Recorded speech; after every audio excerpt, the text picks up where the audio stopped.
Bismillahirrahmanirrahim. Assalamualaikum warahmatullahi wabarakatuh. Perkenalkan, nama saya Asri Agustiani Siva Aulia dengan NIM 22041003 dari Ilmu Komunikasi P. Pada kesempatan kali ini, saya akan mencoba untuk membacakan artikel opini yang sudah dibuat. Video ini ditujukan untuk memenuhi tugas mata kuliah, menulis pictures dan artikel opini. 193,7 triliun melayang, Pertamina korupsi sebuah ironi di negeri kaya energi.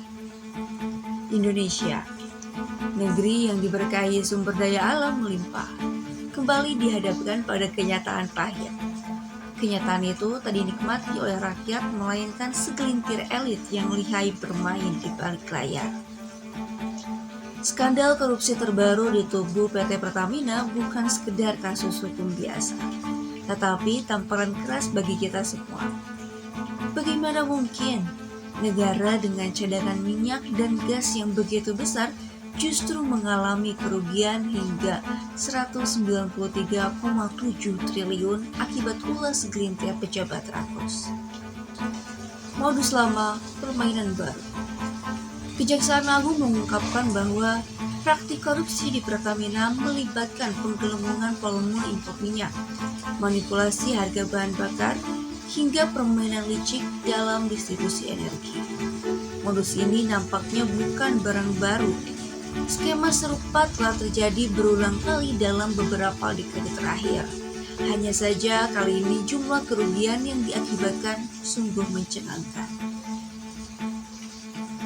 Ironisnya, di tengah skandal ini rakyat kecil justru harus berjuang menghadapi kenaikan harga BBM yang tak jarang dijustifikasi dengan alasan beban subsidi yang berat. Jika subsidi dianggap membebani negara, lalu bagaimana dengan uang ratusan triliun yang raib akibat korupsi? Apakah rakyat kembali yang harus menanggungnya? Pertamina bukanlah BUMN atau malah bisnis untuk para negara.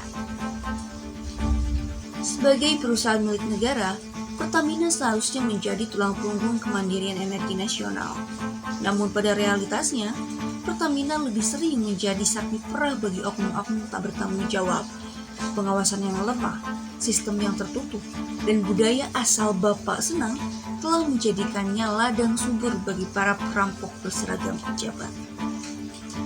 Janji-janji reformasi yang diucapkan oleh manajemen Pertamina pasca skandal ini terdengar seperti kaset rusak yang terus diputar ulang setiap kali kasus serupa mencuat.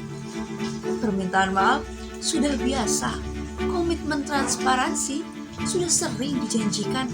Sayangnya, hingga detik ini korupsi tetap menjadi komoditas yang tak pernah kehabisan stok di perusahaan energi terbesar di negeri ini. Padahal, menagih akuntabilitas bukan sekedar lip service belaka. Kasus ini harus menjadi momentum untuk reformasi nyata, bukan sekedar wacana basa-basi.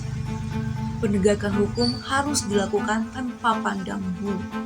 Tak hanya eksekutif yang terlibat, tetapi juga pihak-pihak yang selama ini membiarkan sistem bobrok ini terus berjalan.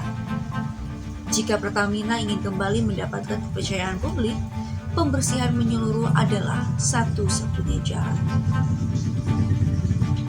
Namun, reformasi di Pertamina hanya akan menjadi angan-angan kosong jika tidak ada tekanan dari publik. Masyarakat harus lebih kritis dalam mengawasi BUMN strategis ini. Jangan sampai kita hanya menjadi saksi bisu dari hilangnya ratusan triliun rupiah yang seharusnya digunakan untuk kesejahteraan bersama.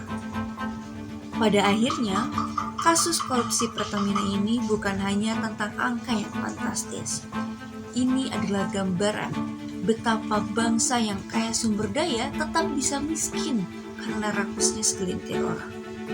Sebuah ironi yang harusnya tidak perlu terjadi. Jika saja hukum benar-benar ditegakkan dan kepentingan rakyat bukan hanya sekedar jargon kosong. Mungkin itu saja yang dapat disampaikan, kurang lebihnya mohon dimaafkan. Wabillahi taufiq wal hidayah. Wassalamualaikum warahmatullahi wabarakatuh.